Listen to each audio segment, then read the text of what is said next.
currently standing in the middle of the Turon River. So Andrew and I, my brother, decided to just do a random camping trip in between Christmas and New Year's. We left yesterday on the 28th, went for a bit of a drive, did some really cool river crossings, which you'll see on film, and just found an amazing camp. We didn't book anything. To see how we got here, watch the video. All right, it's getting exciting. We're almost at Andrew's house now, which means the trip is about to begin. I'm a little bit early. I'm 15 minutes early. Is that too much? Is that too early to be at someone's house? I'm just excited. I just want to get going. Beautiful morning. Have a look at it.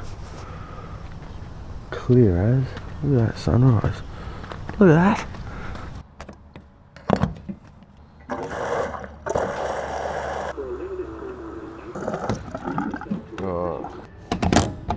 Google just told us that there's a bakery 5 minutes away. They're called Bakery Patisserie Schwartz. It's 4 minutes away and counting. We are hungry and ready to eat. I'll tell you that for free.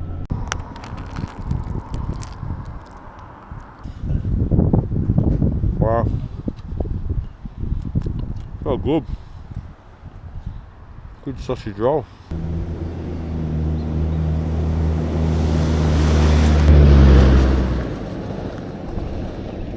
We're going to turn right in 1.3 kilometres. Now we're in. Yeah, you diffed out already. And I'm diffed out already. First bog hole, probably, I don't know, what do you reckon, Andrew? 10 metres off the road? Yeah. Had my winch controls wired up to the pillar pocket.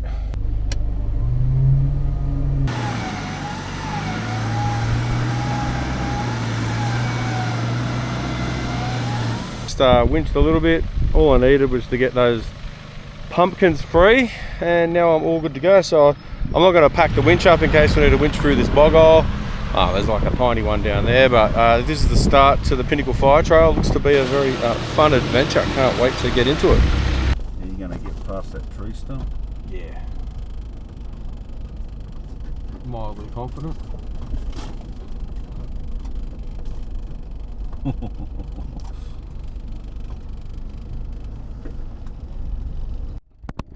Okay, so that's the not Pinnacle Fire Trail that says that it's the Pinnacle Fire Trail. I think it's leading us back out onto road, but at least we got to practice our winching skills. What do you do? Beautiful views though.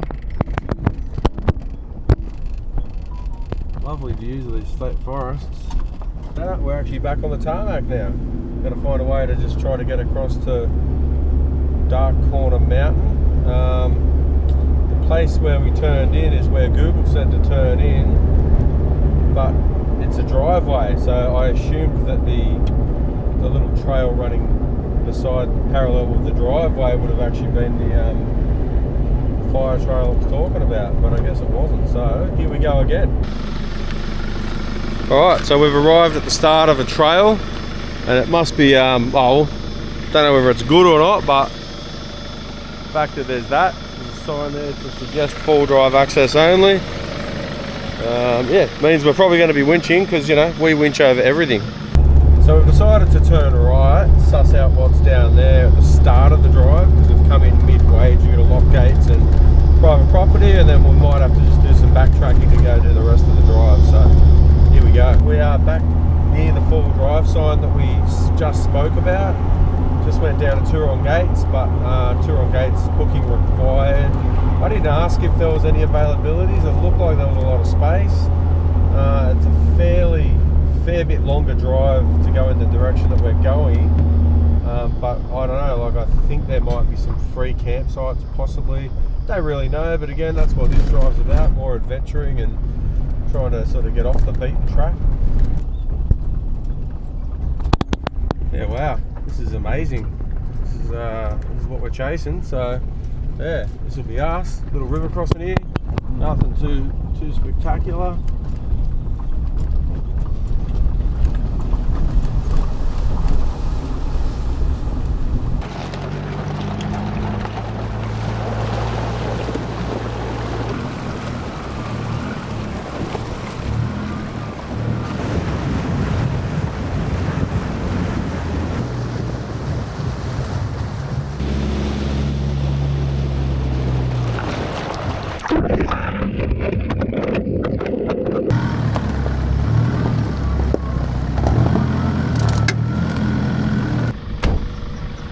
I think we've found our camp spot. It is 11:44. We've had a good old drive today, and this is where we found. Quite the spot if you ask me. There should be enough room for the annex. I kind of do like to camp a bit higher than the river based on just some of the storms we've been having lately. I think it's probably not a bad idea to be off the river. Fresh bit of firewood here for us. Let's go for a little walk down to the river here. Always heard about the Turon River. Oh, it's actually a little bit cold when you first dip the old footsies in there. And look at that. Here's a rope swing that was prepared earlier. Well, yes, this is what happens when you drive in rivers. You get algae all over everything. It's probably worth getting under there later on and having a bit of a look just to make sure there's nothing wrapped around the brakes or tail shaft or anything. All right, mate. Cheers. Cheers, mate. Pretty much set up. Still got to fine tune a few things on my tent, but I just want to kick back for a little bit. And I just realised that there's a goat over there. That is the greatest of all time. All right, it's lunchtime. So usually at lunchtime you have lunch. This is like so much nicer than sort of cold chicken loaf or a little bit of mayo. Andrew doesn't want a lot. I'm into a lot. Oh, I've made a mess of the cheese. It's alright. That is fine. I'm okay with that. Roll this bad boy up. Now I've got to go and deliver this beautiful wrap. There you go, mate. Oh, cheers, mate. Have a bite with a view. Oh, frothing. Mate, thank you. Now I'm hungry. I'm just going to have a nap. Just going to kick back.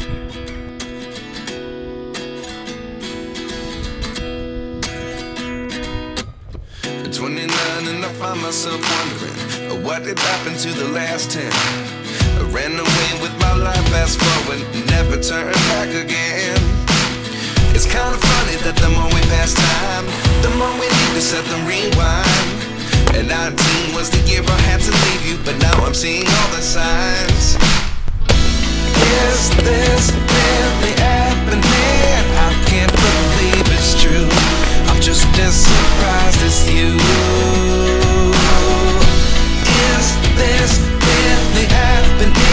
I can't be too sure, but one day I'll be yours again.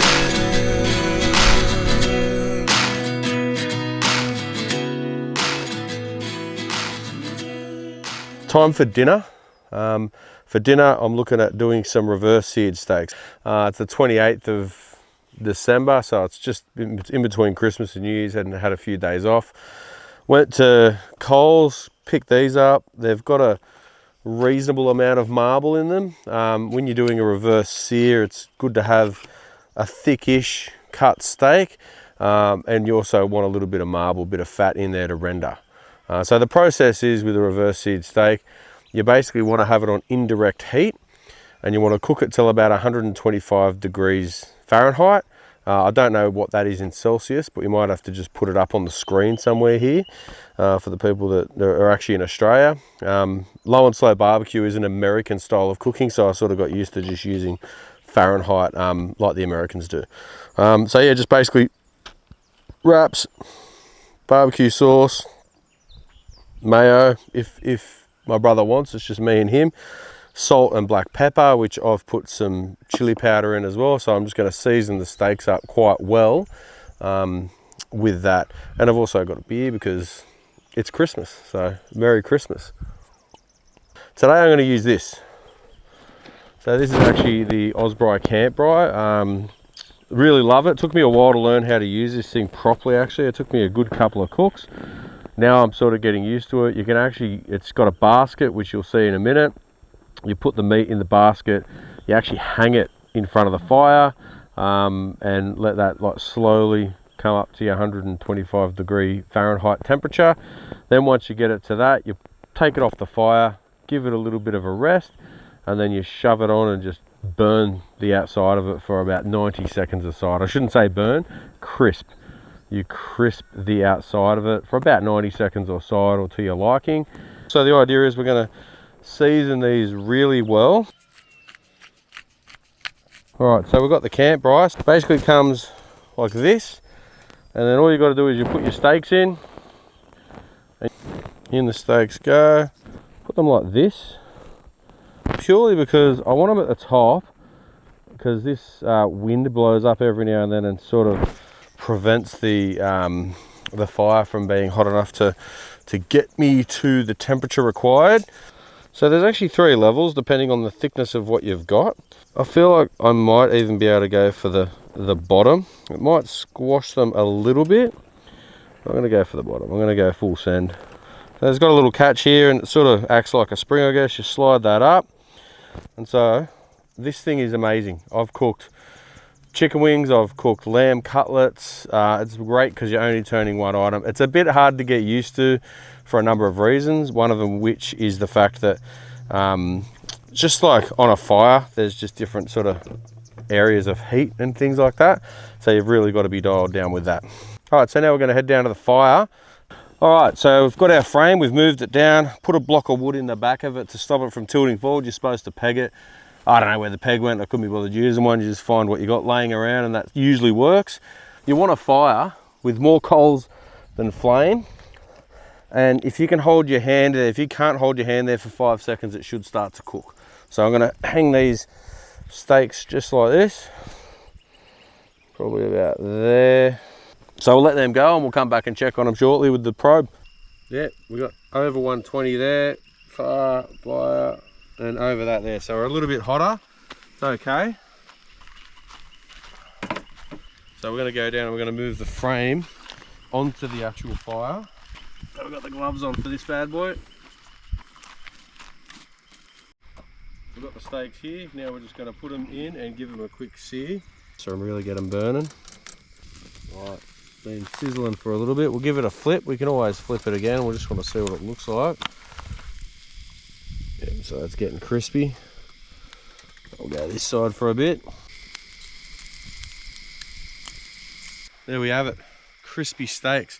Now we're going to go up there and assemble. All right. I'm hungry. Pull the frame apart. There we go. You don't really even need tongs or anything like that, although tongs could kind of be handy for this next part. So you do wind up with some marks in the meat there.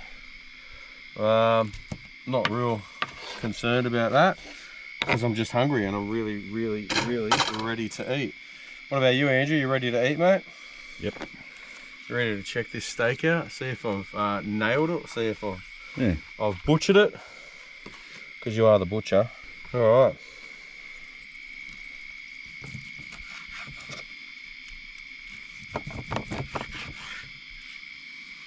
Okay, not exactly pink.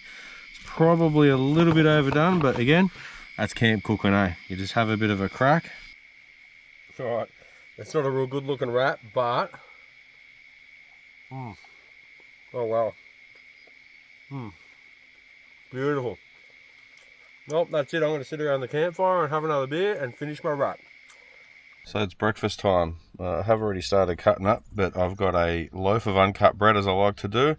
I'm cutting slices off with my bread knife. How appropriate.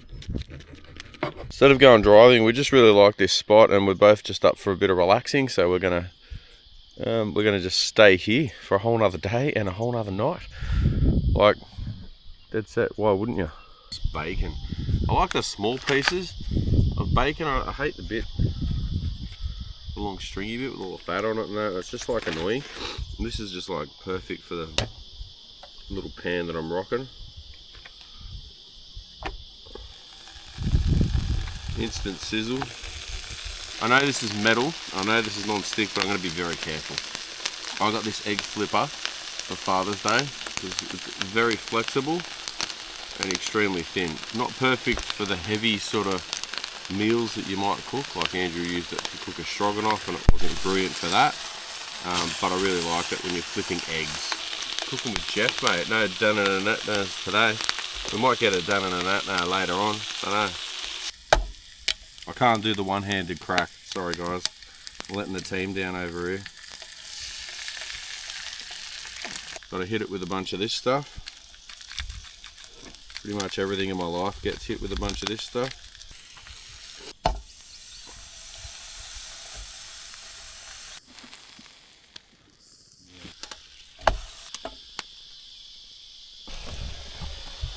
Alright, first bite of the sandwich. Oh, that sounds crunchy, bro. Crunchy? Oh yeah. I'm going to go for a gold pan. There's a nice little stream, and if you have a look down here, there's a drainage gutter that comes all the way down the hill, kind of splashes out there, and then down there's a bunch of erosion. Look, I'm no expert prospector, don't really know what I'm talking about. Got a grub. It's not gold, but it's a grub. Oh, no.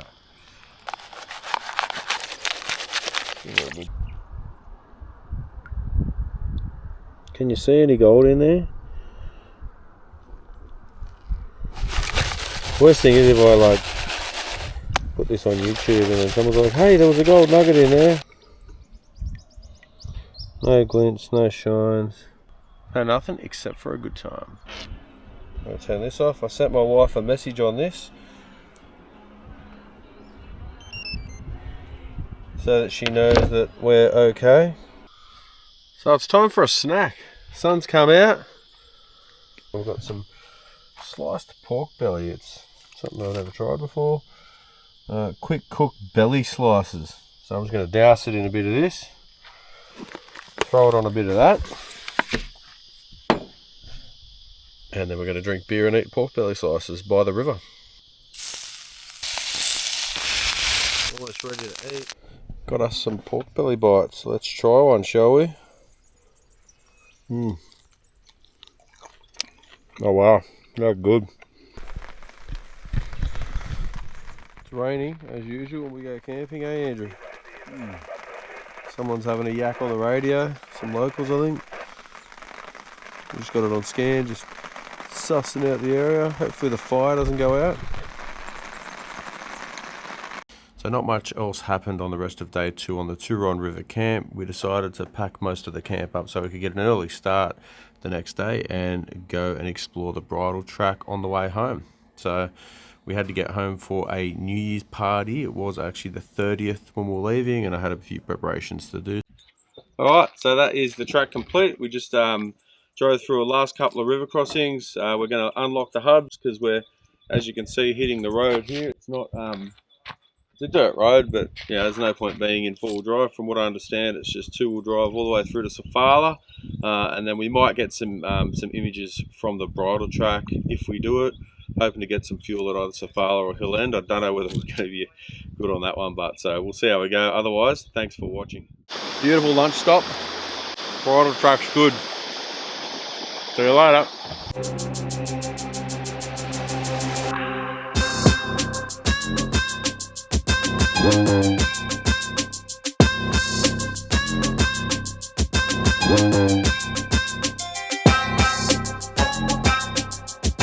Whoa.